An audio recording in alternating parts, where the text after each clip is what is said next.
the best of you. I got the nice little view. The show is gonna start soon. My new little coupe. We're gonna ride out. I'm in a Bentley coupe, but I'm like I'm Cheryl Swoops. She liking me too. Wanna ride with me too. She in a Bentley and she looking friendly. Never take her to friendly.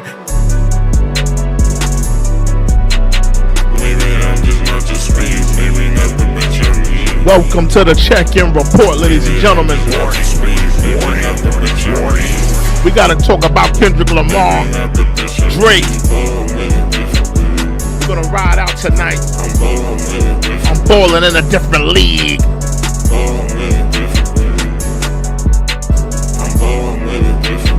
Take out the friendly, but she not friendly. She wanna get with me, ride up in my Bentley. Sassy like a sissy, all my shoes crispy. Coke with the whiskey, bitches try to diss me. Toss them like a frisbee, mama get with me. You say I'm on some shit, big wrist 250. Niggas tryna end me, smoking cat pissy. Probably crash the Bentley, really. I'm ballin' in a different way. Ballin' in a different way. I'm ballin' in a different way. I'm balling in a different league, ladies and gentlemen. Welcome to the check-in report. Welcome. Let me get my music queued up. Hold on. Let me get my music in here, you know. Welcome to the check-in report. Let me hit my bell, by the way. Just for old time's sake, we are gathered here today to talk about the track that has just hit the airwaves. Kendrick Lamar has finally responded back to Drake. And we're here to talk about it. We're here to walk this thing down. We're here to go through this thing. You know, personally, let me just go through some things before we get to the track. There's some things to talk about before we get to the track. I'm gonna say, I didn't think that we were going to get a track from Kendrick. I predominantly thought, let me just walk this thing down before we get into the whole kit and caboodle. And salute to everybody that's in the chat right now. Salute to everybody that's in there. I didn't think we were gonna get a track from Kendrick.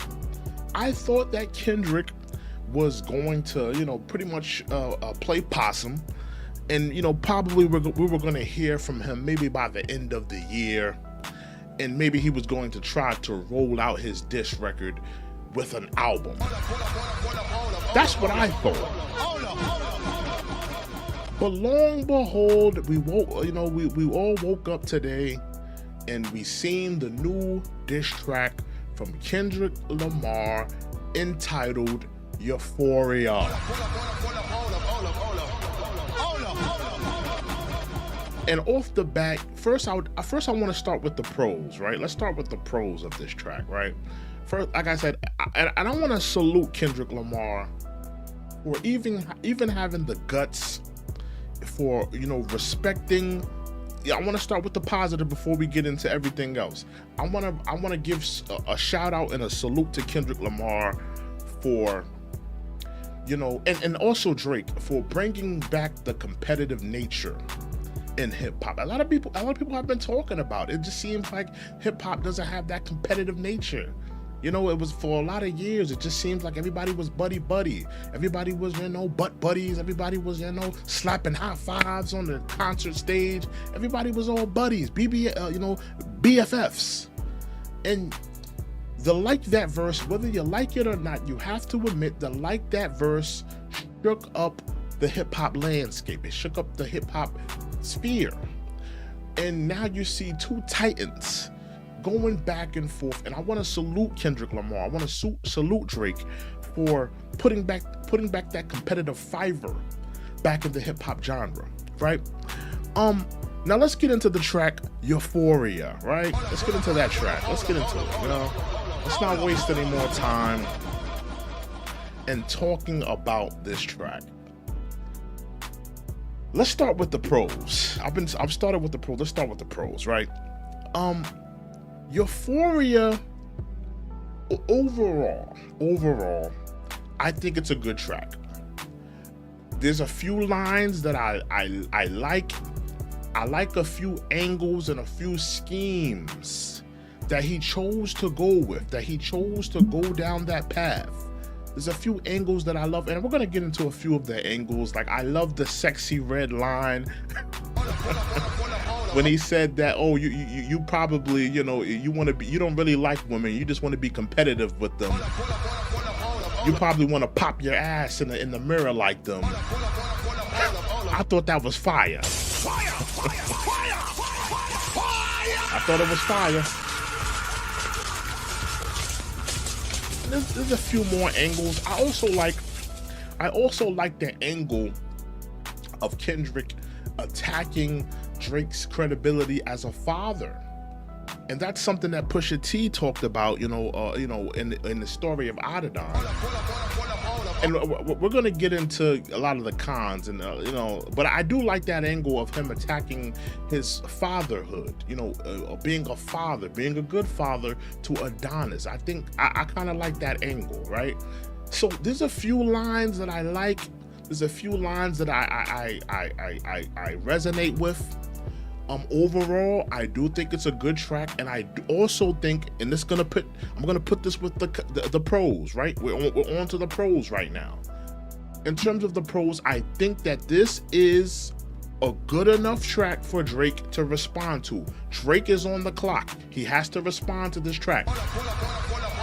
So I don't know what the narrative is right now. I don't know if Drake fans are saying, oh, this is not a track to respond to, or this is not a good enough track to respond to, or Drake doesn't have to respond. I disagree. Drake is on the clock. He has to respond to this record. I don't know how long it's gonna take him. I don't know if he's gonna, respond quick like he normally does, if it's gonna be this weekend or next week, but he is on the clock. He has to respond to this record. It's a good enough record to respond to, right?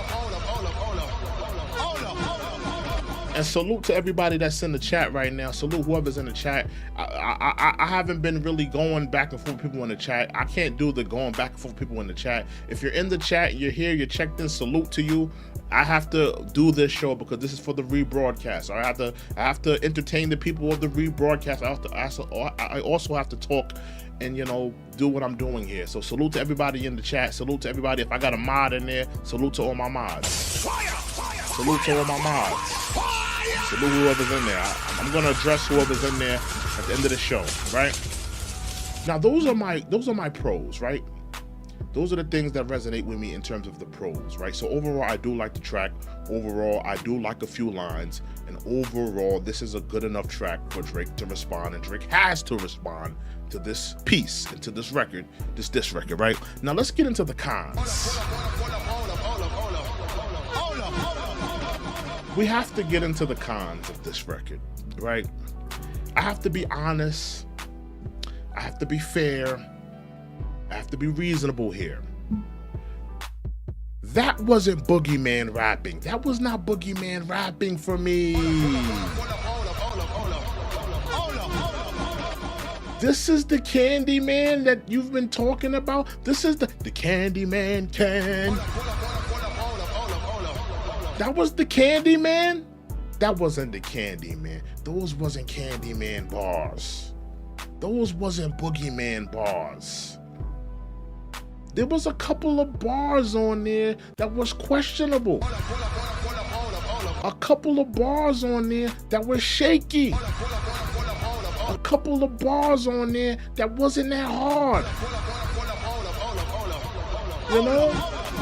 There was a couple of bars that was kind of Nah, Kendrick, that was kind of weak. That was kind of corny. That was kind of trash. There was a couple of bars that wasn't really hitting for me. That wasn't, and we're talking about the cons right now. So if you're walking in here, we're talking about the cons. I talked about the pros. Let's talk about the cons now. Another con that I don't like that Kendrick is attacking Drake's black card. I don't like that. I don't like the fact that Kendrick is attacking Drake's black card. Whether you like Drake or whether y'all like Drake or not, Drake is a black man. That's a fact. I don't care if you don't like Canadians. I don't care if you don't like mixed race black people. I don't care if you don't care for, you know, his mother or whatever. You cannot take away Drake's black card. He has a foundational black father. His father's from Memphis. His father was in not his father, excuse me. His father's brother, which is his uncle, was in a funk band. How many of you know that? The name of the funk band was Graham Central Station. Look it up if you can.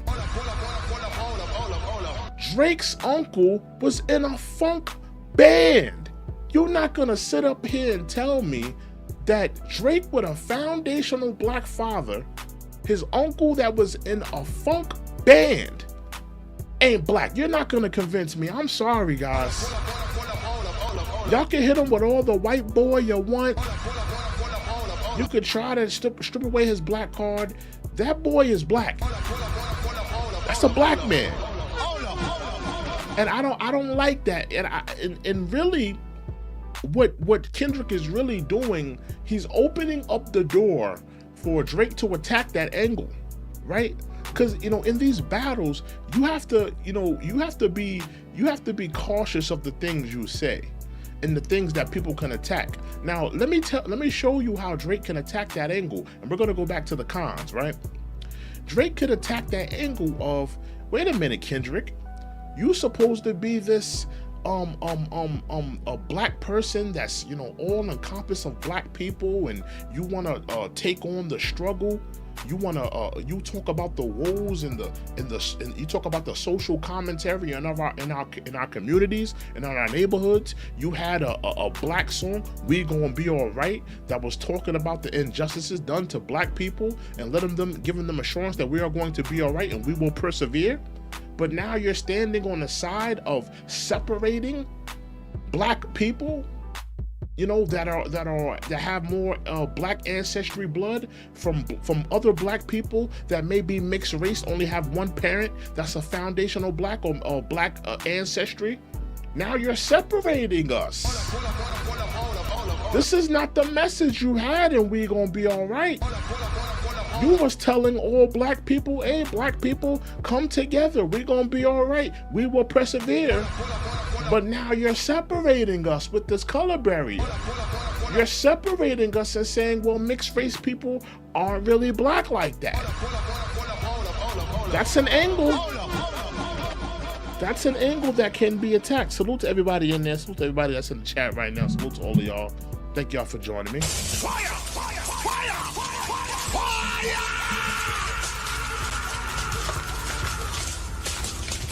So we're getting into the cons of this Kendrick Lamar record. So I don't like the fact that he's attacking Drake's black card. I don't like that. I don't like the fact that he's separating mixed race black people from, you know, other black people that may have more African, black ancestry into their family. He's separating us right now with that bar by separating us from Drake. And Drake is an artist. He's a black artist that black people, and I'm speaking to all black people here. Drake is a black artist that we should be championing. We should be championing Drake. Drake has the most number ones of any black artist right now. He has more number ones than any black artist, right? He's up there with Michael Jackson, for Pete's sakes. We should be championing black artists like Drake that have broke down that color barrier, that have shown us that we can do it. We can be a part of those discussions as biggest artists. There's only been a few artists to reach those types of, that type of acclaim, to reach those types of benchmarks of having those many Hot 100 entries, having that many #1 records. So Drake is really a black artist that we should be championing. He's a part of black history. He's a part of our struggle. He's a part of, and even though, people may have their qualms or they may have their gripes with him in terms of Drake not speaking up on, social issues that are happening, whether it be police brutality, whether it be, the mistreatment of blacks in America, we still should celebrate him. We still should celebrate him because he's a melanated man. He's a black man, and he should be celebrated just like we celebrated Michael Jackson, just like we celebrated Michael Jordan. These are also people. Now I'm gonna keep it a buck. These are also people that didn't necessarily speak on our struggle. Michael Jackson, he probably made one song, I'm black, I'm white, or they don't really care about us. But predominantly, Michael Jackson didn't really speak up on social commentary issues. Michael Jordan, there was kids in Chicago, ultimately being deleted over his sneakers. He didn't speak up on those issues. He didn't lower the price of those sneakers, but you still got black people today that are championing him. You got black people today still calling him the GOAT. Let me hit the bell on that one. Hold on. Hit the button on that one. Because y'all want to go against Drake and y'all want to take away his black card because I guess y'all feel like he's not black enough, or he's not, he doesn't speak up enough. But I mean, people pick and choose. They really pick and choose because, just like we're talking about Jordan. Jordan didn't speak up on a lot of black issues. We still championing them. We still call him the GOAT. People still buy his shoes. They still selling out all around, America. So if you're gonna pick and choose, I gotta speak about the hypocrisy here. A lot of black people, y'all being hypocritical when it comes to the boy. Keeping it a buck. Now, those are some of the cons that I didn't like. Ultimately, what else didn't I like about the track? Pretty much a couple of the bars were shaky for me. I think that the production, now this is another thing that I need to talk about. This is something else I need to talk about. It just hit me. The production. Let's get to the production, ladies and gentlemen. Let's get to the production. Predominantly, I didn't really like the production on these tracks. I did not like the production, right? Now let me tell you, the beginning sample on Euphoria, I love it. That I don't know what song that's to, but I love that sample. Great sample. But the beat that proceeded after that was trash. And if you don't know, on Euphoria, the beat changes about 3 or 4 times.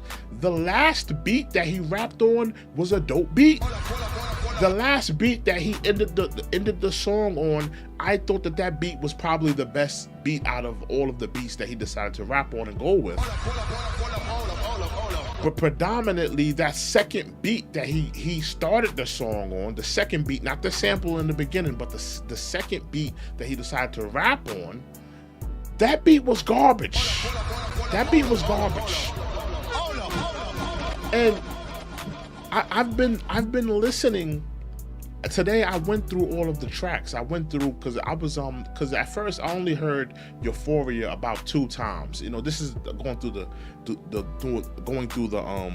course of the day. I only had heard it 2 times. Then ultimately I was listening to some streams, listening to some people's opinions about the track, which ultimately brought me back to the track. So I listened to it about 3 more times. So I got about a good 5 times listened. I listened to the track over and over.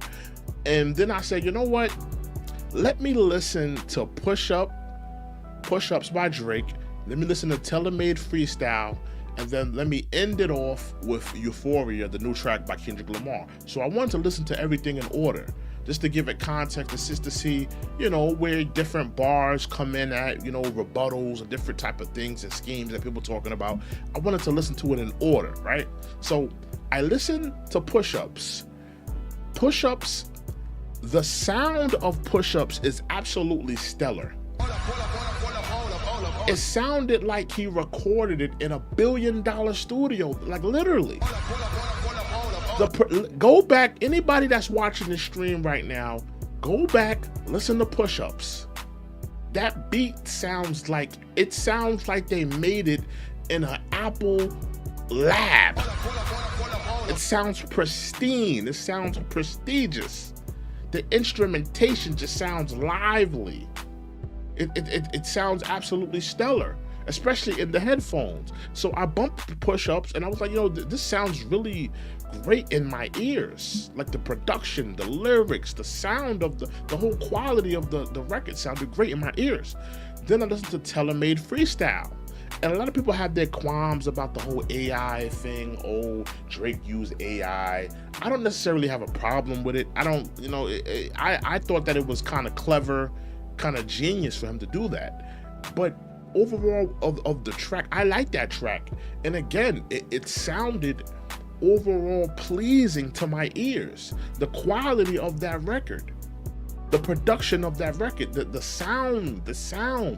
I want y'all to focus on the sound when you are listening to these records. You know, listen, all the bars about, this person doing this, that, you know, all of the disses, that's cool. All of the little bars and schemes or whatever, that's cool. But listen to the overall quality of the record. Do you overall like this song? Is the song catchy? Is it good and pleasing to your ears? So Tailor-Made Freestyle, listen to that second, and I thought it was a great quality sounding song. And then ultimately we got to the third song, which was Euphoria. And I gotta say that Euphoria, generally, the first portion of the Euphoria did not sound good to my ears. Being honest here. It didn't sound good to my ears. It wasn't overall pleasing to my ears. Salute to Sinclair. I see Sinclair's in the building. Salute to Sinclair. Fire! Fire! Fire! Fire!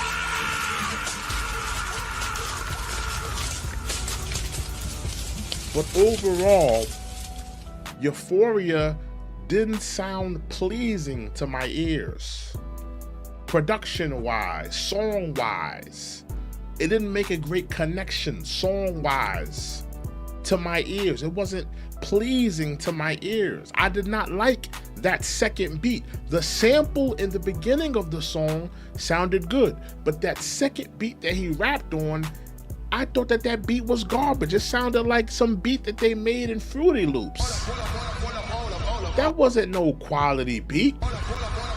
He needed to get a beat from Metro Boomin. Metro Boomin could have probably gave him some heat. But overall, yeah, I didn't like that second beat. And I gotta say, if I'm just basing the battle off of quality of music, quality of production, if I'm just basing it off of that, quality of the beats, quality of the vocals, quality of the sound, I gotta give it to Drake on that. Now, if I'm judging the battle off of, let's say, disses, clapbacks, schemes, if I'm judging the battle off of that, who had the better scheme, who had the better diss, who had the better this, that, and the third, I gotta say, I have it tied. I have it tied. I think that neither one of them have come with a power shot or a power blow or, you know, an ultimate haymaker to knock either one out. I don't think that we've gotten to that. I think that this is the first round. This is like the preliminary round, and we have yet to see the knockout blow yet. Fire! Fire! Fire! Fire! We've yet to see that. Now let me Let me look at the votes right here. I'm looking at the votes right now. The votes right now, we have which diss record was ultimately better. We have Push-Ups for Drake. We have 54%. Wow. And we have Kendrick Lamar Euphoria with 46%.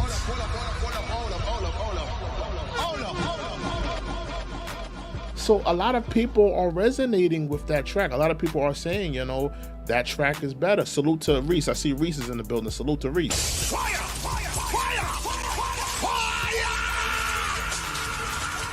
Yeah, man. So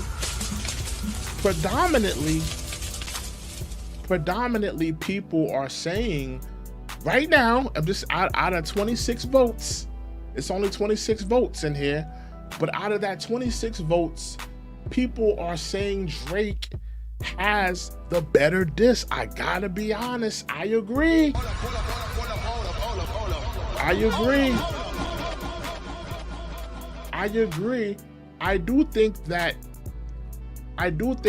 Push-Ups and Tailor-Made Freestyle, those two in combination are better than what Kendrick has come with in terms of Euphoria. I do agree with that point. I do think that's true, but I still have the battle tie 1-1. That's just me. I have the battle tie 1-1 right now. It's tie right now. You know, it's still preliminaries. It's still, you know, we're still in the first portion of this battle. We haven't gotten to the real meat and potatoes of this battle. Now, what we should do is probably go through a little bit of these bars. Let's go through a little bit of these bars. Let me see if I can pull up some of these bars. And let me know if any of you guys are resonating with any of these bars from the song. You know, it's probably important that we look at some of these bars. And just to see in context of, is it heat? Is it heat? Let me know if any of these bars resonate with you when it comes to Kendrick Lamar and this Euphoria diss. Hold on, let me pull up some of the bars here, because we have to walk this thing down and see if any of these bars really resonate with us. Let me see. Kendrick Lamar, I'm on Genius right now. Now let's read some of these bars that Kendrick Lamar had. Let me read some of these. Now this is first verse, right? This is first verse right here. We're gonna walk this thing down right now. Them superpowers getting neutralized. I can only watch in silence. The famous actor we once knew is looking paranoid and now spiraling. Fire, fire, fire, fire. Let me know if that's heat rock. Let me know if that's heat rock. Let me know if that's heat rock. Just let me know if these bars are resonating with you as I'm reading them. Just let me know. Let me know. You're moving just like a degenerate. Every antic is feeling distasteful. I calculate you're not as calculated. I can even predict your angle.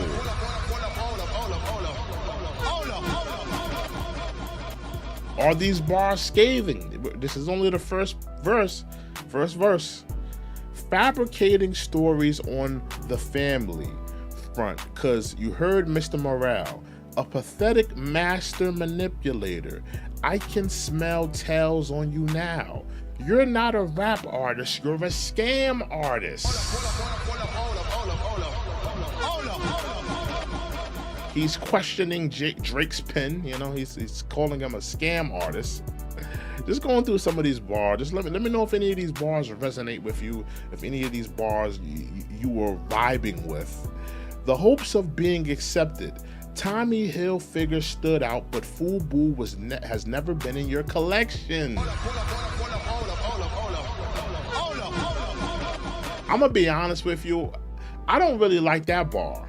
I get it, for us, by us, you know, FUBU. Don't get me wrong, FUBU had some dope concepts back in the day. They had some dope stuff that, you know, I remember the jerseys that had like New York and Brooklyn on them, and you had the platinum FUBU with all the Fat Albert stuff. Like, I had a couple FUBU pieces in my day, but I'm gonna be honest with you, back in the day, I'm gonna be honest with y'all, back in the day, Tommy Hill was superior to FUBU. Tommy Hill had some dope pieces back in the day. Right? And FUBU, listen, FUBU had a couple tees, they had a couple jerseys.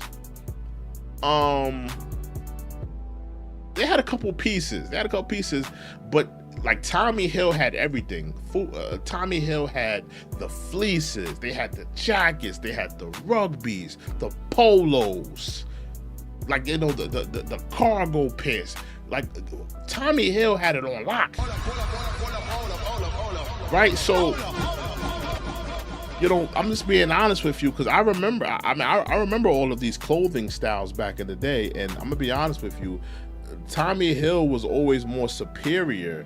Like, I understand why people resonated with FUBU, because it was a black owned, even though they did sell it. But you know, that bar kind of like, I get what he's trying to do, but it's like, Tommy Hill was kind of better than FUBU if we really look back fashion wise. You know, let's go off of the Black Power fist vibe just for 1 second and just say who had better clothing. If you look back at a lot of those Tommy Hill pieces, they were better than the FUBU pieces. Let's just be honest here. But let's get off of that for a second. I make music that electrify them. You make music that pacify them. Now let me tell you what, that's a flame bar. That's a hot bar.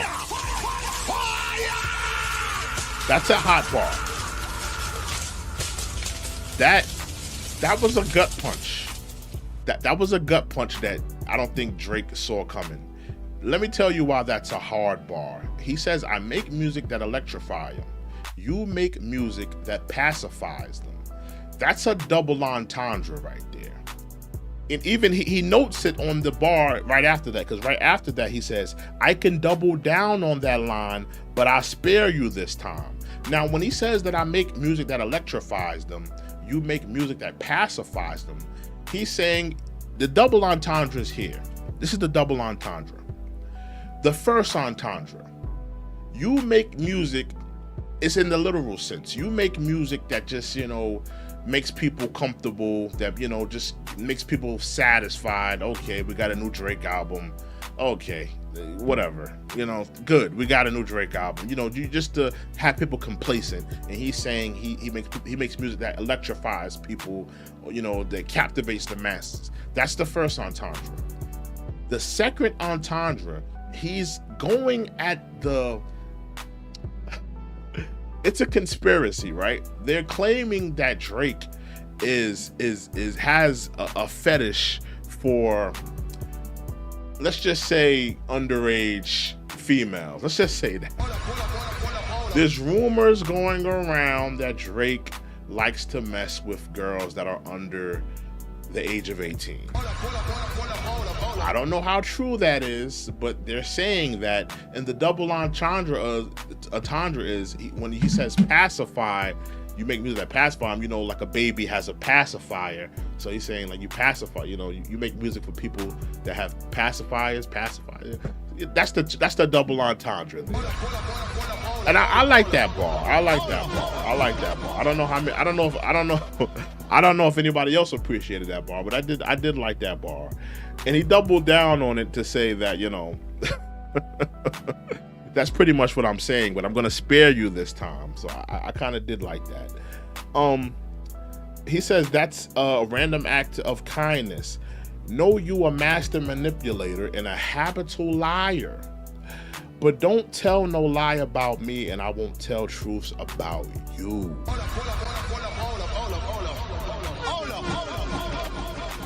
Now, what I'm gonna do, I'm gonna go through a couple bars that I like, because I think some of this stuff that he was talking about, I don't necessarily resonate with. I don't like that he's attacking Drake's blackness. I don't like that. I don't like that he's doing that to Drake, that he's attacking his blackness. Drake has a foundational black father, and I don't think that's fair to attack somebody who's mixed race and question their blackness. Like, who made Kendrick Lamar the king of all blacks, where he could reject and veto anybody's black card? I don't like that.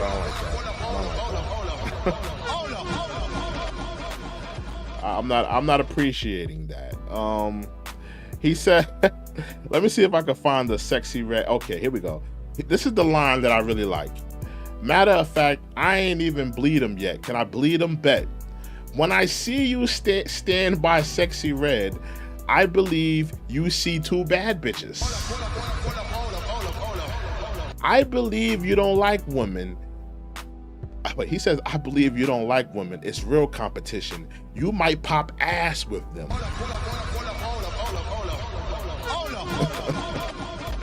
I kind of like that bar. I like that bar that he's, you know, talking about Drake, and, you know, because, you know, let's be honest. Drake has done some questionable things. Let's just be real. I mean, you know, the painting of the nails, the little clips in the hair, a lot of that stuff is kind of zesty. Let's just call it what it is. A lot of that stuff is zesty. A lot of that stuff is questionable. If we're gonna be fair and we're gonna be honest here, a lot of that stuff is questionable. So I do like the fact that he did, you know, come at him on that, because, you know, why does Drake have, you know, colored nails? Why does he have hair clips in his hair? You know, what's the science on that? Like, what's the point of that? Can anybody break that down? Anybody that knows? We need to know. Can somebody break that down? Eddie Kane says, somebody run to the store and grab me a back of Newport 100s. Oh my goodness. Let me look at the votes real quick. Let me look at the votes again. 36 votes. Salute to everybody that's in there as well. Salute to Sinclair, salute to Reese, salute to everybody that's in the chat right now. Which diss record is better? Ultimately, which diss record is better? It's now flipped. It's now flipped now. The percentages has flipped now. Now people are saying within the chat that we have 47% for Drake push-ups, and now we have 53% for Euphoria. So now they're saying Euphoria is a better record. Interesting. Very interesting. Yeah, that's very interesting that people are now they're running with the now people have changed the tide. Now they're saying that Kendrick Lamar had the better record. Ultimately, this is what I will say. I feel like this is only round one and a victor has not been crowned yet. So everybody needs to get off of the narrative of Kendrick beat Drake or Drake beat Kendrick. This is round one. Neither one of them have been knocked out. Neither one of them has gotten a haymaker to the face. Neither one of them have been, you know, counted out, or neither one of them, like, you know, I truly believe that it's all been love taps as far as now. It's all been love taps. It's all been, you know, jab and weave, box and weave. Like, it hasn't been no haymakers, no power punches, no, you know, punches that's gonna ultimately knock either one out. It's really warning shots. And you could even hear it in both of the records. You hear Drake saying he knows more things, and the next record is going to bring out the coward in you. And you hear Kendrick saying the same as well. He's saying that, you know, you don't want to go there with me, but we can go there if you want, you know, if you want to. So I believe that both of these gentlemen have something else in the tuck that will ultimately crown a victor in this battle. We haven't seen the best yet. We haven't seen an ultimate victory in this battle. There's still a lot to be had in this battle, and there's still you know, someone to be crowned in this battle. We haven't gotten there yet. So people need to hold their horses. You know, people with all these bad takes of this person won or that person won, we're not there yet. We're just not there yet. Reese says, and if Drake wins, then rap is a P3 Dio's genre. I don't know what you mean by that. or a predator's genre. Okay. Do you believe those? I'm talking to Reese in the chat right now. Reese, do you really believe those rumors of Drake? Let's really talk about those rumors of Drake, you know, because I think that's an interesting topic that Reese brought up. And salute to Sinclair. Sinclair says, make sure you like, comment, subscribe. And she says, personally, I prefer a cage match instead of words. It's interesting. I would like to see these two in a cage match as well. You know, I think a friendly fade is what these two may need. You know, especially after this battle is done and they settle these things to each other. But let's address what Reese was talking about in terms of, you know, if Drake wins, this is a Predator's genre. Fire! Fire! Fire! Fire! And I want to know, do you guys believe the narrative of Drake being a predator? Is that a narrative that we're believing? Do we necessarily believe that? Do we believe that Drake is a predator? Do we believe, like, listen, do I think that Drake being in, what's that girl's name? I believe her name is Millie Bobby, if I'm not mistaken. He talks about it on that he talks about it on one of the records on For All the Dogs. He talks and says, Widows in my comments talking about some Millie Bobby. He brings it up, and that was a whole, you know, debacle where they were saying Drake was having messages back and forth with this young girl. She's a young actress. I think she was about maybe 14, 15 at the time, and they were claiming Drake and her were having a back and forth. You know, I don't know what they had in common. I don't know what they were talking about. Yeah, but that was interesting. And then people have brought up the video where Drake is serenading this young girl on stage. Now, keep in mind that he didn't know that the girl was underage. He brought the girl on stage and he serenaded her, singing to her.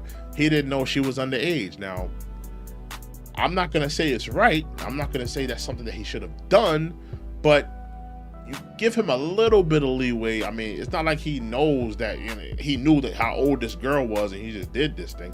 I give him a little bit of leeway. I think what he did was still creepy, but, and then people talk about, you know, Drake dating girls that are, you know, a little, you know, maybe about 15 to 10 years younger than him. Well, let me not say 15 because he's only 30. Let's just say they're about, you know, 9 to 8 years younger than him. Let's just say that. Yeah, 9 to 8 years younger than him. I don't necessarily have a problem with Drake dating anyone that's 21, 22, 23. I mean, let's be honest. I mean, this is a normal occurrence in Hollywood. I mean, Leo DiCaprio, they say that Leo DiCaprio doesn't date anyone over the age of 25, which is absolutely crazy. And I'm not saying that that's right. I'm not saying that that's a good thing. I'm not saying that that's something that men should do or that's, you know, should be championed. But I am saying that it does happen. It does happen. And if we're gonna hold Drake to the fire, we have to hold these other men to the fire. I mean, and then we all saw the story with Russell Simmons' daughter dating some 60-year-old man. That was another thing. So these things happen, right? But for me personally, I don't have an issue with Drake dating anyone that's of age. If he's dating someone that's 21, 22, 23, 24, I don't have an issue with that, right? Now, if you're telling me he's dating girls that are 18 and on that cusp, a little bit, you know, maybe they just turned 18, or if they you know, they're going the other way beyond 18, where they probably a little bit younger than that. That's where we have a problem for me. Then I would be on you guys' side and say, yeah, Drake may be a creep if he's talking to girls that are on the cusp of 18 or maybe even a little bit younger. That's why the Millie Bobby thing is a little bit interesting. And there's also a rumor that Drake dated SZA when she was underage. That's allegedly. That's not true. I don't know if it's true or not, but there's been rumors that Drake was dating SZA when she was, you know, younger, right? And she's tried to clear it up and say that, you know, no, she was older, and I don't really know. I can't really go into it because, you know, the reality is this when it comes to that whole thing. with Drake and dating younger women and stuff like that. The reality is this, Reese, and we have to talk about this. The reality is this: there's no concrete evidence that we have that we could say undeniably that Drake is a predator. There's no concrete evidence at this moment. You know, could something, you know, pop up as evidence, you know, and I'm not wishing that on him. I hope it doesn't happen, because that would be sad to see. But could something come to, you know, fruition, you know, in terms of him doing that? It could. But as of right now, we can't put that on Drake's jacket, bro. We can't put that on Drake's jacket without, like, it's one thing to have evidence and say Drake did this. Drake is a predator. Here go the evidence. It's right here. It's in black and white. Here you go. But it's a whole nother thing to, you know, to say these things and not have credible evidence. Like, where's the evidence that Drake is messing with these underage girls? Where's the evidence that he's, you know, without a shadow of a doubt, he's there, he's doing it, he's implementing it, he's grooming, he's doing these things. If you can show me concrete evidence that he's doing this, then we can open up that discussion and then we can talk about it. And then it'll be a credible bar in a rap song, or we can really talk about what's really going on with Drake. But until that point, I don't think that people can really bring that up. I don't think that's fair to bring that up. A lot of things that, you know, now is it funny? Is it entertaining in a rap battle? Is it a good scheme in a rap battle? Yeah, but, you know, I don't think it's fair to put stuff on people's jackets and, you know, there's no credible evidence of this person doing that. I don't think so. That's right.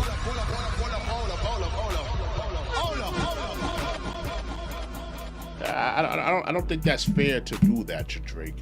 And like I said, you know, if we're gonna hold Drake to that, if we're gonna chastise Drake for dating girls that are in their 20s, 21, 22, 23, then you need to do the same thing for Leo DiCaprio. You need to do the same thing for all these other Hollywood actors that are doing and living that same type of lifestyle. You need to get them as well, right?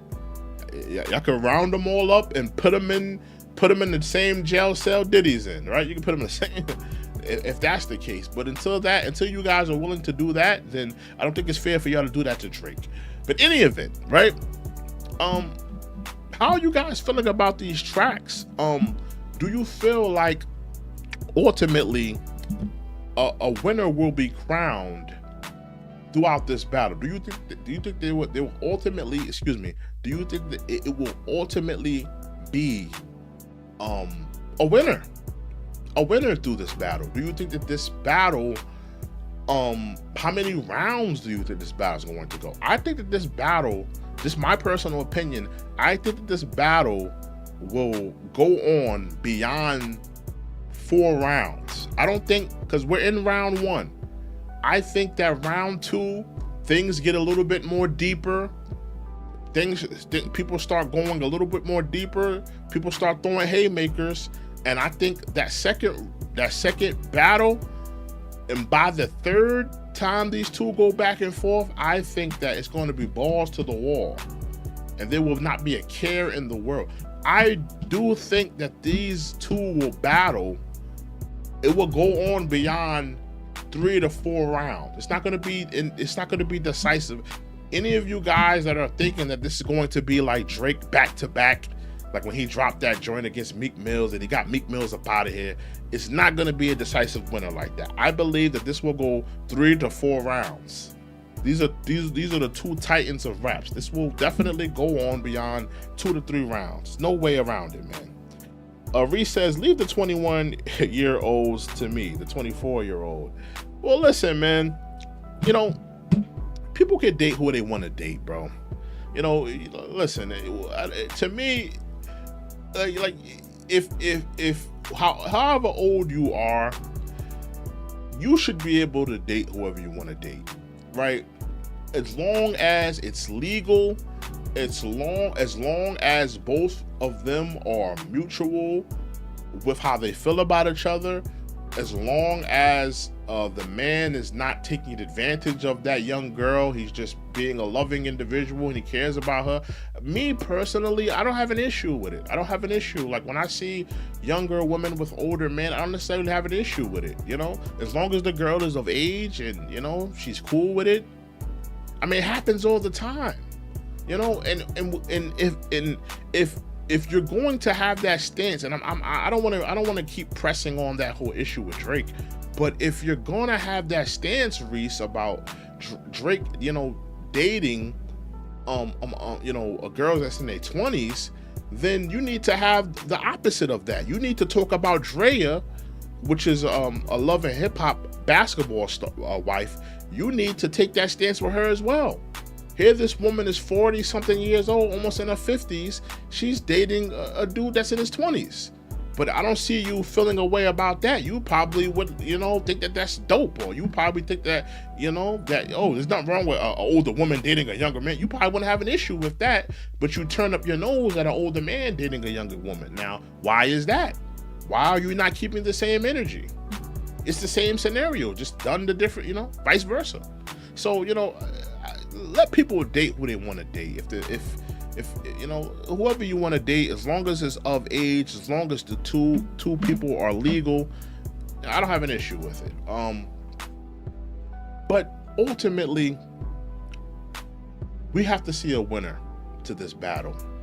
Ultimately, a winner must be crowned, and the GOAT of this generation, the GOAT ultimately of this generation will be crowned. Because, you know, J. Cole, he took himself out of this fight, you know, because, you know, there was ultimately a big three. There was a big three, you know.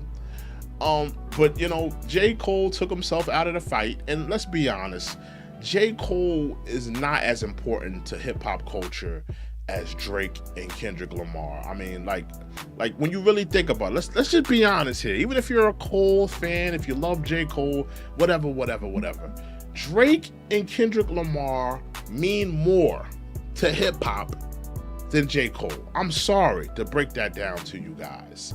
I mean, when you think about all of the accomplishments Drake has done, all the hit records, all of the Billboard entries, all of the streaming records broken, all of the records sold. When you think about Kendrick Lamar, all of the critical acclaim, the Pulitzer Prize winner, the Grammys, these two are really GOATs of our generation. We can't say the same with J. Cole. He got a few hot raps, but you know, he's not this rap superstar. He's just always been, you know, mediocre or above mediocre. He's never been the best guy. And Drake and Kendrick are ultimately fighting for that #1 spot that will pretty much dictate to us from 2009 to about, you know, to where we are today. This is the GOAT of our generation. This is the person that when it's all said and done, 50, 30 years from now, we'll be looking back and we'll be saying that this person, this rapper right here, was the most important to our civilization, to our generation, to this time period in hip hop, to this time period in music. That's what this battle will ultimately determine. Will determine that, right? So that's the importance of this battle here. And I do think that a person will be crowned ultimately by the third or the fourth round. The third or the fourth round, we will get a knockout. Somebody will ultimately have to go. Somebody has to get knocked out in this battle here, you know? Somebody has to get knocked out here, you know? But it's important for us to talk about that. And I want you guys to continue to vote. Please let me know who you are ultimately going with in this battle. You know, we got about 37 people in here. I need you guys to hit that like button. I need you guys to get into the votes. Who are you voting for? Do you think that Push-Ups was ultimately a better song? Do you think that Euphoria was ultimately a better song? I've already stated my claims. I kind of want to hear some of you guys' thoughts, but I've already talked about how I believe that Push-Ups is ultimately a better song. I think that Push-Ups is a better song. I think that if you listen to the quality of the record, listen to the quality of the vocals, The replay value, push-ups resonates with me more. And then when you culminate that with the tailor-made freestyle, and you put that in one package, ultimately what Drake gave us is a better offering than what Euphoria was. Now, Euphoria, I'm gonna be honest with you guys. Ultimately, overall, I like the record. I talked about it. I like the record.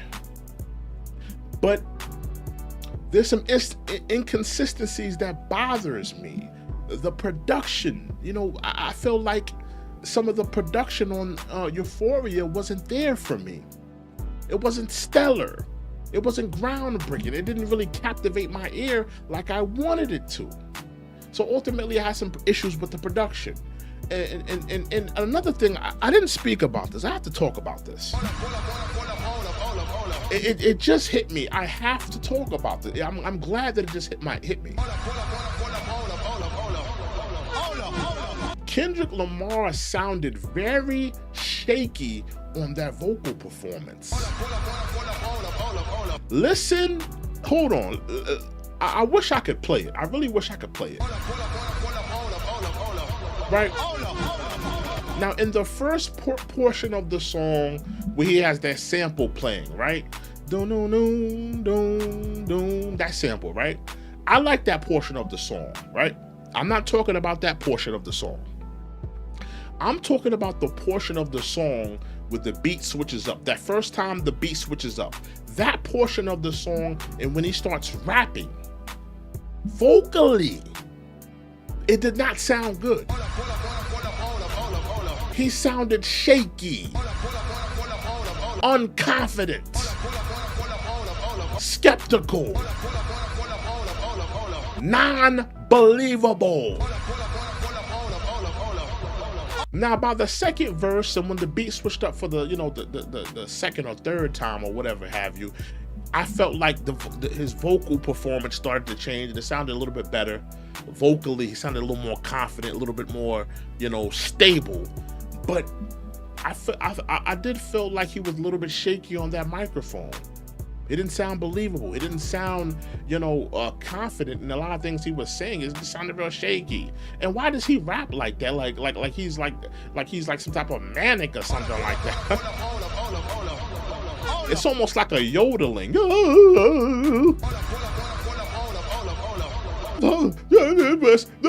Like it's almost like a yodeling he does. Like I don't know. I can't even explain it. But it didn't sound pleasing to my ears. And I think that's something Drake should talk about, how in the beginning of the song, or when the beat switched up on the first half of the song, he just sounded real shaky.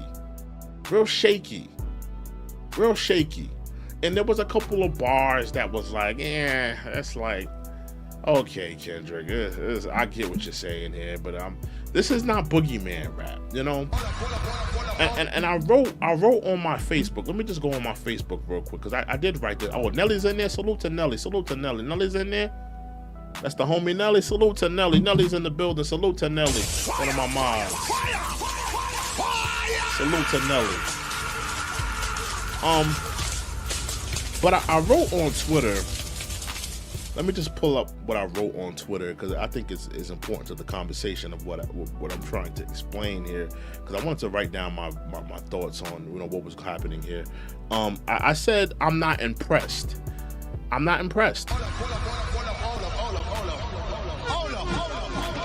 It's cool, but this ain't Boogeyman / Candyman vibes. Let's be real. Now, I gotta be honest here, and hold on, before I get into that, let me just see how many people we got in here. Okay, we got about 40 people in here. Salute to the 40 people that's in here rocking out tonight. Salute to y'all. Salute. Thank you for joining me. You could have been anywhere in the world. But you're here with me. I respect that. I just want to take a time out to not this. This is absolutely trash. Don't get this. This is trash. While we're here, I want to do a little promo right quick. Badass Beard Care. This is a promo for Badass Beard Care. This is a beard company. I have affiliated myself with Badass Beard Care. Salute to Badass Beard Care. If you guys are into grooming your beard, you're into beard care, you need products to take care of your beard oils, beard balms, different things and essential needs that you need for your beard. Badass Beard Care has you covered. I want you guys to go. I'm gonna put it in the description of this video. Go to Badass Beard Care. They have what you need. Now, let me tell you a little bit about this product right here. Right, this product right here. This is one of the most best products I have ever had in my life. I'm not capping here. I'm not capping here. I'm keeping it a thou wow, right? I have brought beard balms throughout my life. You know, I've had a beard since 8th grade. I'm gonna be honest. I've had a beard since 8th grade.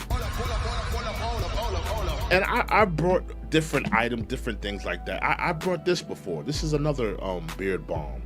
And essentially, when you buy these beard balms, they smell nasty. They smell like petroleum jelly. Like if I open up this, it smells like petroleum jelly. It smells nasty. It doesn't smell good, right?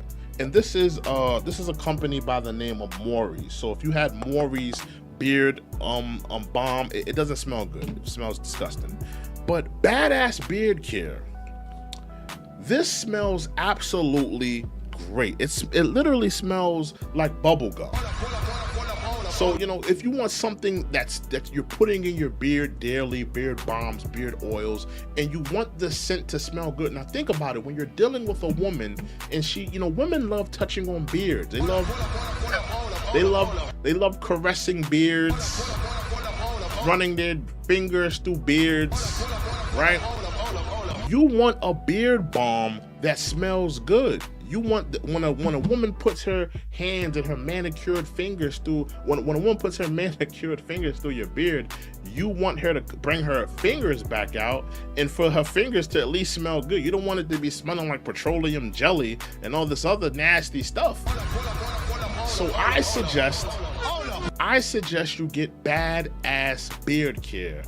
If you go today, you can get 10% off of the product, right? 10%.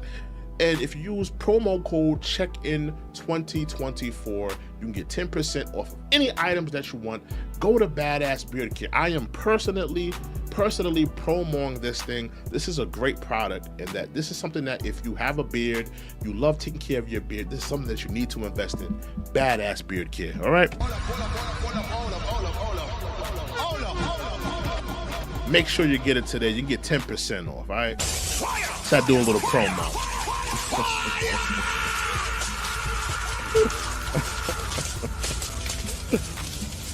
Oh man. Reese says, no longer afraid, you smell like gutter aged cheese. Man, listen, man. I always smell good, man. I always put on some nice cologne. I always smell good. But in terms of beard balms, that's a beard balm that you should get. That's a beard balm you should always get. Badass Beard Care. It definitely has my seal of approval. Now let's get back to this Kendrick Lamar thing. Let's get back into this.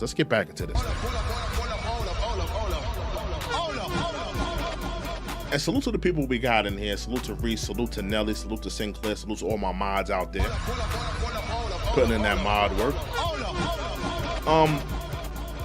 But ultimately, like I was talking about the track, I'm not impressed. I was reading my comments on the track on this Euphoria track. I'm just not impressed. Kendrick Lamar, and let me just break this down just a little bit. Kendrick Lamar has billed himself as the boogeyman / Candyman of rap, right? He's been telling us for years, you don't want to mess with me. I'm the Candyman. I'm the boogeyman. You know, rappers don't want to go 1v1 with me. They don't want to battle me. They don't want to test me. I'm just this great MC that will decapitate you if you ever say my name, right? He's billed himself on that. And what I was expecting in terms of this Euphoria track, I was expecting that. You know, that's a little bit what my issue is with Kendrick Lamar in this track, is that I was expecting this. I was expecting this diss track to be the best thing I ever heard, where he was going to absolutely decapitate Drake and just, you know, break him down in every philosophical way. And I feel like I didn't get that. I felt like I heard a lot of repetitive narratives that I've heard. Like, let's be honest, if we're breaking down the Euphoria track, a lot of the schemes, a lot of the narratives are narratives and schemes that we've heard before. I don't like you because I don't like the way you walk, I don't like the way you talk. Where did Kendrick Lamar get that from? That was none other than who? DMX. DMX is the one that went to Breakfast Club and said, I don't like the way Drake looks, I don't like the way Drake dressed, I don't like the way his talks, I don't like his haircut. That was DMX that brought that out. We've heard that narrative before. That's not an original concept, Kendrick. The fact that Drake isn't black, when Kendrick brought it up, oh, you're not black, I don't like the way you say nigga, and yada, yada, yada, yada. We've heard that scheme. We've heard that angle. These are things that Pusha T brought out when he did Story of Adidon. We've heard these schemes. We've heard these concepts. So I feel like a lot of the elements that Kendrick brought up in that record were things that we've heard before. We've heard it. We've heard the ghostwriting. Another thing, Pusha T, the ghostwriting rumors. We've heard this before. This is nothing new. This is nothing scathing that we're looking and we're saying, oh, this is just some new concept. We wanted to hear something new, something that we haven't heard about Drake thus far. We didn't get that. We got a lot of the same narratives and a lot of the same things that we've heard before. We got about 40 people in here. I need y'all to hit that like. Oh, we got 30 people in here. Excuse me. I need y'all to hit that like button. I need y'all to let me know how y'all feeling about these tracks, though. Let me know. Let me know. Let me read the voting again, because we got about 50 people that have voted here. Which diss record was better? We have Drake Push-Ups. We have 45%. And we have Kendrick Lamar Euphoria with 55%. And that's 53. That's 53% of the votes. That's what they're saying, you know. That's what they're saying. No Longer Afraid says he's a regular Canadian. What's wrong with being a Canadian? A lot of y'all who live in the States, y'all have this misconception of Canada. Now listen, are Canadians nice? That's like the stereotype with Canadians, that they're nice, yada, yada, yada. But listen, man, crime happens everywhere. Crime happens in Canada, just like it happens in the United States, you know? To think that there's no goons or there's no level of criminality in Canada, I think you guys would be remiss. I think you will be remiss. Now, do they have the same criminality and the same, level of violence as America? No, I would say no, relatively no. But to think that Canada is just all soft and sweet dudes out there, that's a misconception. That's a misconception. There's gangsters everywhere. There's gangsters in Canada. There's gangsters in New England. There's gangsters, there's gangsters in every single portion of the world with a level of criminality. So, a lot of people have this misconception with Canada. Now, is Drake one of those guys? I would say no. Drake has relatively had a good upbringing. I mean, he was on a hit show, Degrassi. So, I mean, he's not one of those guys. But to say that, Canada is sweet, I think that's a misnomer. I don't think that's true. I think that's very inaccurate that, Canada is sweet. There's no gangsters out there. There's no real ones out there. There's nobody that's putting in work out there. That's a misconception.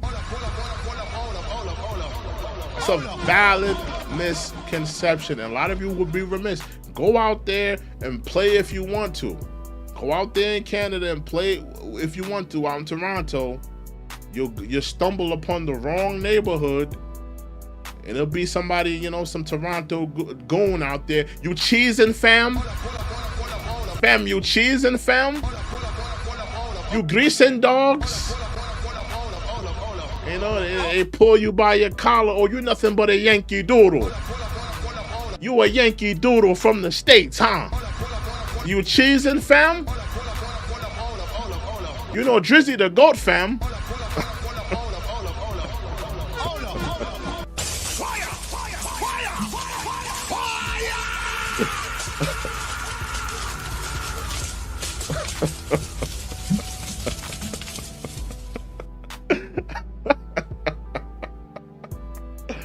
Nah, but that's a fact though. That's a fact, man. Y'all be thinking that it's sweet. That's the misconception with a lot of people in the United States. They think that, you know, they think that like these other places in the world don't get busy. They get busy too. They get busy too. The only thing that I will give America is that America has a higher level of criminality. I will say that. You know, America has a higher level of criminality, but to think that like there's not dudes that get busy in these places and that don't have a level of criminality as well, I think that people will be remiss. Like you can get caught slipping out there. You can get caught slipping out there. If you're headed on a swivel, you can get caught slipping out there, you know? And I'm sure Drake has a team out there that can catch dudes slipping. I'm sure if a certain artist that Drake didn't like, I don't think he would do it to Kendrick Lamar, but if it was a certain artist that he didn't like and they went out to Canada, you know, just to have a little bit of fun, go to the clubs, you know, go out to the different neighborhoods, stuff like that. I think if Drake wanted to, Drake could put in a call. Drake could put in a call and get somebody touched out there. I think that Drake is a powerful dude in Canada. It's a fact. If Drake really wanted to get somebody touched in Canada that was visiting from the States, no matter who it be, I think that if he put in a call, he put in an order, that somebody would do it for him. You know? And we're not calling for that. We're not calling for that whatsoever. But I am saying that Drake is powerful enough to do it. You know? He has the money, he has the resources. The people in Canada absolutely love him. They look at him like a national treasure. He's the new age Bret Hart. They haven't had a Toronto hero since Bret Hart. A Canada hero since Bret Hart. They absolutely love the guy. I mean, he's a superstar. So, you know, people would be remiss to think that, you know, it's soft over there, or if it's sweet over there, like, you know, like they can't get touched. It can happen now. Don't think it can't happen, you know. But in terms of this, like, you know, Euphoria track, you know, I'm just not. It's not resonating with me. It's not resonating with me, you know. I think it's a few hot lines. I do think it's a good track, but you know, do I think it's the knockout blow? It's not the knockout blow. It's not the knockout crow. Somebody in the chat says, no crimes committed in Canada since 1948. Is that true? I don't know if that's true. Is that true?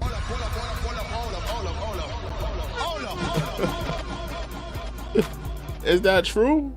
Is that true? I have to look that up. I don't know if that's true. I think that you're capping. That there's never been a crime. You can't tell me that, you know, every single person in Canada is a good citizen. That's absolutely ridiculous. Like, that's no way. There's no way. There's crime happening everywhere in the world right now. Canada's no different. All right. Now, if you're saying that, you know, just people in Canada are nice, then yeah, people in Canada, the stereotype of Canada are that people that are nice. That the people out there are nice. I don't think I don't know why people look at that as a negative. If you go anywhere in the world and you're traveling there, wouldn't you want the people to be nice? Think about it. If you're from, let's say you're from Atlanta, or you're from Memphis, and you go to Canada, wouldn't you want, you know, people to help you if you get lost, or you needed a map, or you got confused about something? Wouldn't you want people to be nice to you so they can help you get to where you're ultimately trying to go? I mean, what's wrong with being nice, you know?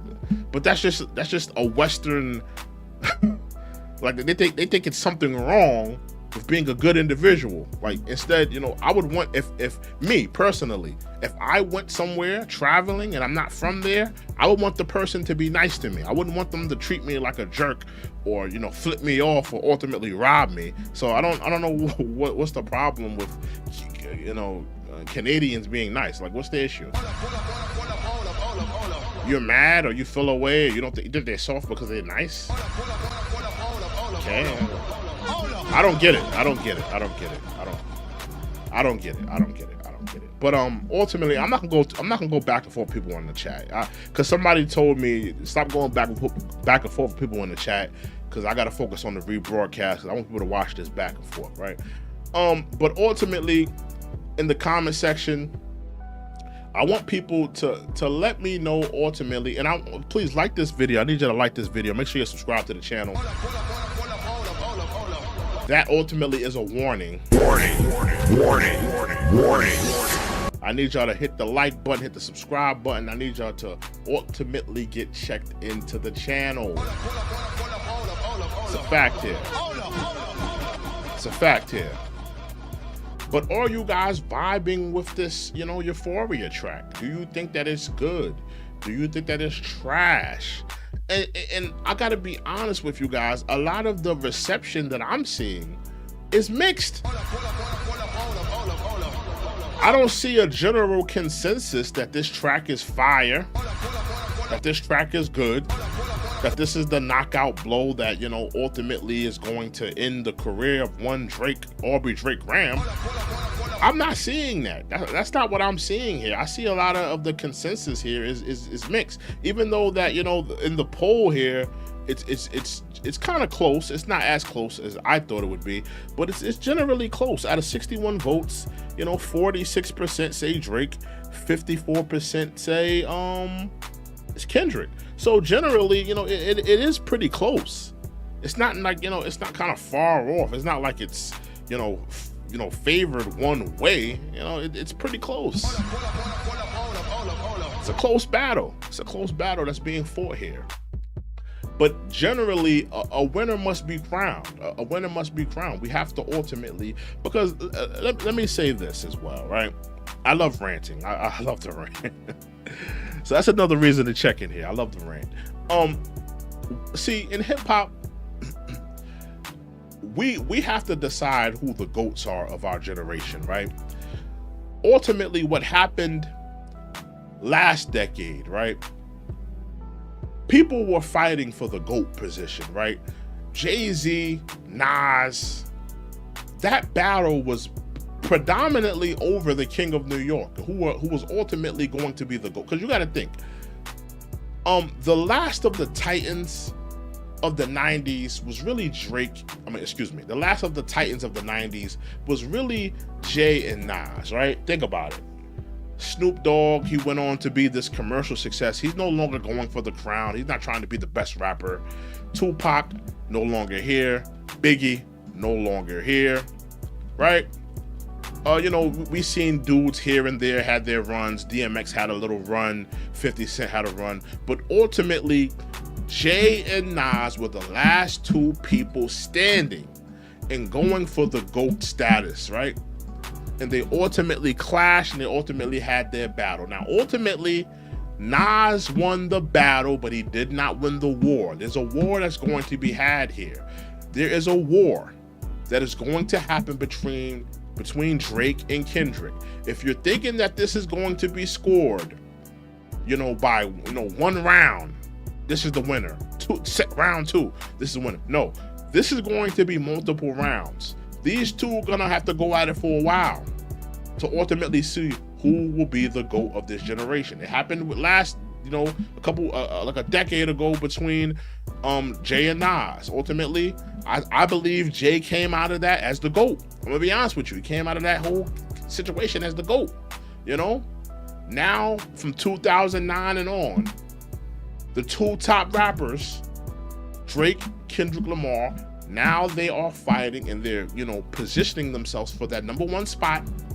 And now a person must be crowned. A king of hip hop must predominantly be crowned here. Who are you rolling? Who are you rolling with? What team are you? Are you Team Drake? Team Drizzy? Team Light Skin? Team Canada?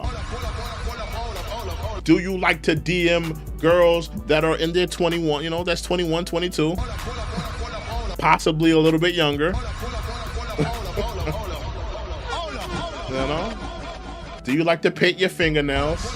Do you like to wear hair clips in your hair? Do you need ghostwriters when you rap? Hey, are you a rap superstar? Drake is a rap superstar, whether you like it or not. Or are you Team Kendrick? Do you wear your khakis with a crease? Do you go missing for 5 years? Do you like to cheat on your wife with white girls?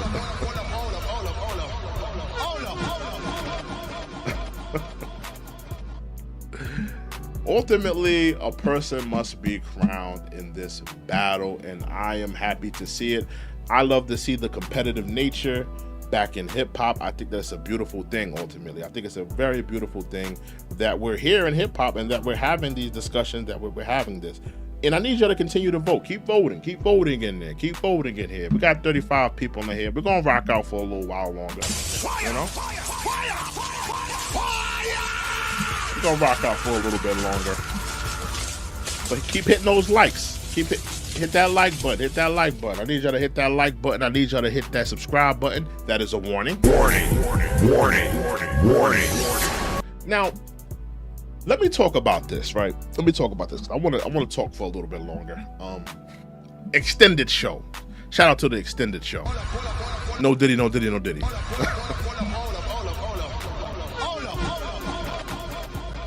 This is what I want to ask you guys, right? This is what I want to ask you guys, because we're having this hip-hop discussion here. From what you can see, right? From what you can see, who has had a better rap career thus far? In your humble opinion, who has had a better rap career? Because you got to think, both of these guys are elder statesmen at this point. You know, these are not spring chickens in hip-hop. These are like rap icons right now. You know, they're no longer the new kids on the block like when it was 2010 and 11, and when Drake only had one album out, and when Kendrick was still, you know, making mixtapes. These guys are head honchos, boss hogs in rap right now. They're elder statesmen, right? Running the game. But ultimately, who would you say? And let me know in that chat right now. Let me look. I'm gonna take a look at them. I'm gonna take a little gander in there. Who do you ultimately think had a better career right now? If we had to grade these two careers right now, if we had to, hip hop would have stopped right now, we would have say, let's reflectively look back and say, who had a better career? Was it Drake or was it Kendrick Lamar? Who meant more to the culture, sonically, musically, in terms of culture, in terms of impact? Who put more artists on? Who gave more artists features and gave more artists that light that they ultimately needed to upstart their career? Who had the better label? Who had the better situation? Who has had the better rap career? Are you running with Drake? You know, Drake, Grammy Award winner.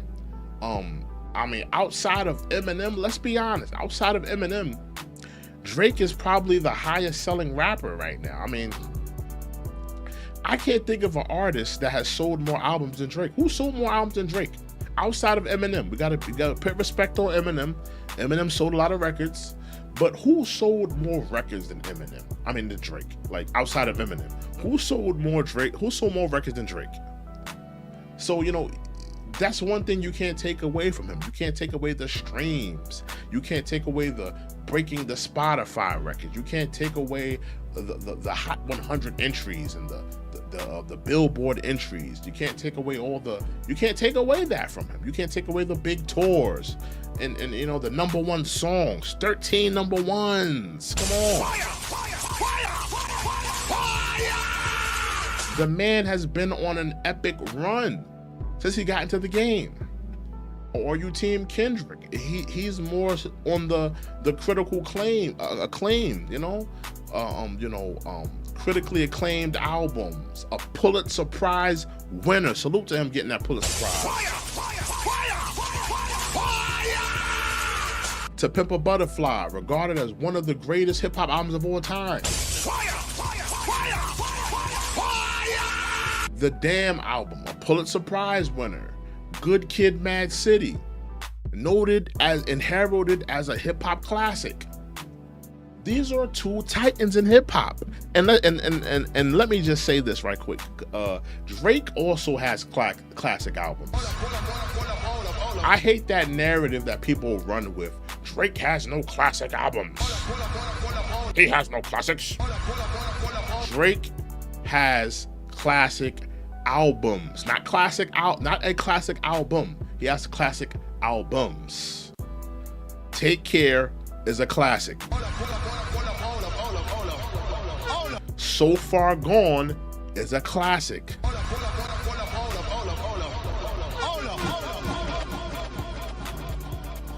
If you're reading this, It's Too Late is a classic. That's 3 already.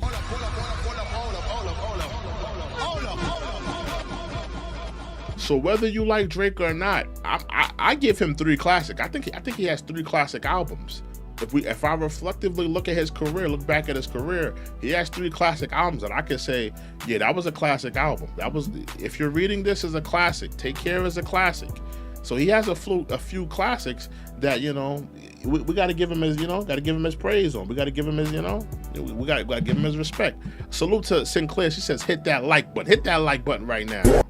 Hit that like button right now. That is a warning. Warning, warning, warning, warning, warning. I need y'all to hit that like button. And also, let me take this time out to do another promo. Because we got 31 people in here. If you're into beard care, if you're a person that likes to take care of your beard, you want to make sure it looks well manicured, you want to make sure it's oiled up, it's bombed up, it's looking fresh and manicured and looking good. For the ladies, I suggest Badass Beard Care. This is a quality product that smells good, it looks good, it feels good on your skin, ladies and gentlemen. I'm not talking to the ladies. I hope they don't have beards. I'm talking to the fellas. But if you have a beard and you're into beard care, you want to keep your beard looking good, oiled up, looking fresh, I suggest Badass Beard Care. They have all different things. They have beard balms, beard oils, beard washes, combs, different things and essential things to take care of your beard like it should be. A man should be taking care of his beard. A man should be looking good, making sure his beard smells good and looks good and refreshing for the young ladies out there. So you can attract the beautiful young ladies like a Drake. Get those 21, 23-year-old girls on your Johnson. Cause you got a nice beard care like Badass Beard Cares. You need this product.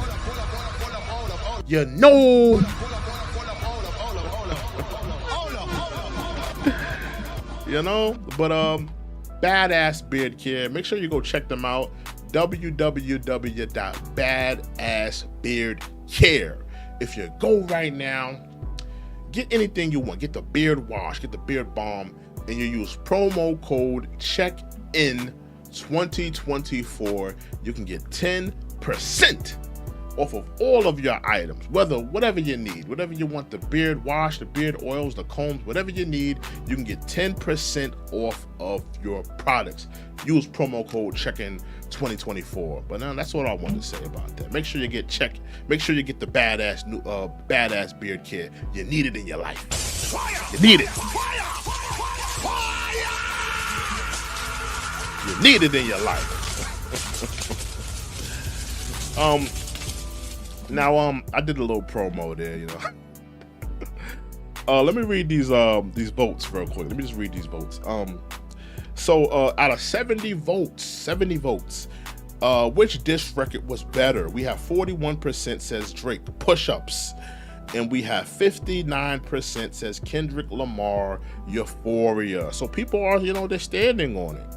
They're standing on it that Euphoria was a better track. I disagree. But, listen, if that's how you feel, that's how you feel. You feel like it was a better track. Rilo says Drake too worried about his beard. What are you talking about? Listen, Drake needs badass beard,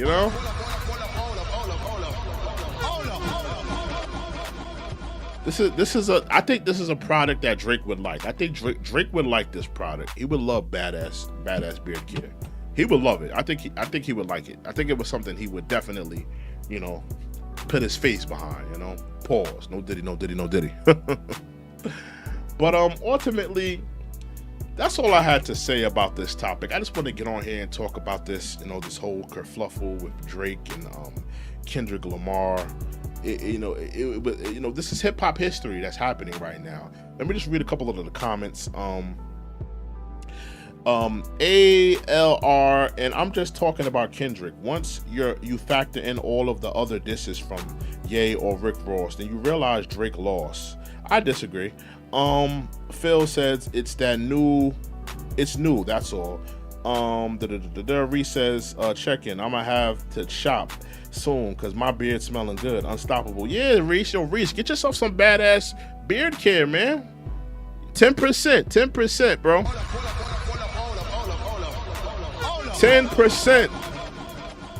10%, Reese. I got you. I got you covered, man. 10%. Use my promo code. Check in 2024. I promise you, this is a good product, Reese. I promise you, 1,000%. This is a good product right here. 1,000%. I swear to it. Has my seal of approval. No Longer Afraid says Kendrick got a whack beard.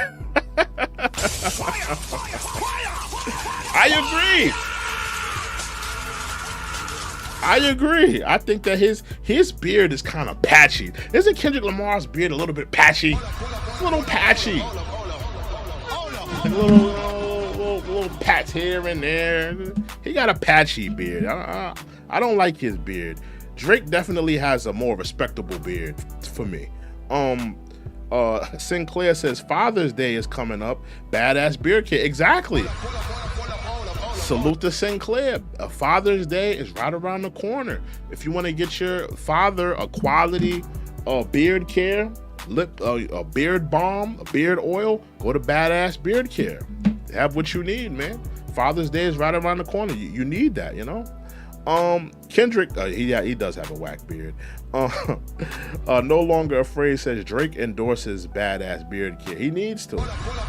It's a quality product.